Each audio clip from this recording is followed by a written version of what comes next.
Hello. ഇന്നൊരു ഉറക്കം പിടിച്ചൊരു ദിവസമായിരുന്നു. ഒന്നും പറയണ്ട.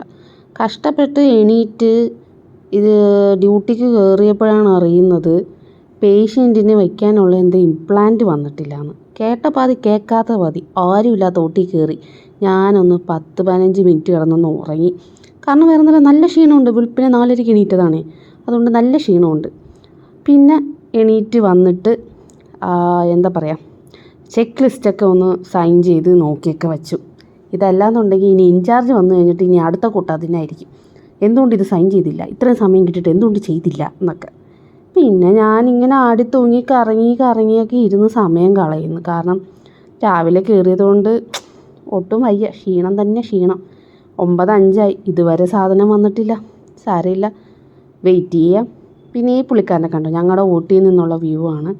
ഈ പുള്ളിക്കാരൻ ഇവിടെ ഇങ്ങനെ ഇരിക്കണമെന്നേ ഉള്ളൂ. ഇതിൻ്റെ അകത്തിരിക്കുന്ന ആൾക്കാർക്ക് ഈ പുള്ളിക്കാരനോട് യാതൊരു ബന്ധവുമില്ല. ഒരു ക്ഷമയും എന്താ പറയുക സഹനശേഷി ഇല്ലാത്ത ആൾക്കാരാണ് കൂടെ വർക്ക് ചെയ്യുന്നവർ. എല്ലാവരെയും ഞാൻ അടച്ചാക്ഷേപിക്കുന്നില്ല, എന്നാലും ചില ആൾക്കാർ അങ്ങനെയാണ്. പറഞ്ഞിട്ട് കാര്യമില്ല, എന്ത് ചെയ്യാം. ഈ ഹോസ്പിറ്റൽ ഫീൽഡേ ഇങ്ങനെയാണ്. ആർക്കെങ്കിലും എന്തെങ്കിലും പറയണം, ആരെങ്കിലും കൊട്ടണമെന്നൊക്കെ തോന്നുമ്പോൾ അങ്ങ് പോയി കൊട്ടിയിട്ടു. ഈ ജൂനിയർ സ്റ്റാഫ് എന്ന് പറയുന്ന ഈ മാരാര കയ്യിലിരിക്കുന്ന ചെണ്ട പോലെ കാണുന്നവരും കാണാത്തവരും ഒക്കെ വന്ന് കൊട്ടിയിട്ടങ്ങ് പോവും. സാരമില്ല, എല്ലാവരുടെയും അവസ്ഥ ഇതൊക്കെ തന്നെ. അപ്പോൾ ശരി, നീട്ടി അങ്ങ് ശ്വാസം എടുത്തോ. ബായ്.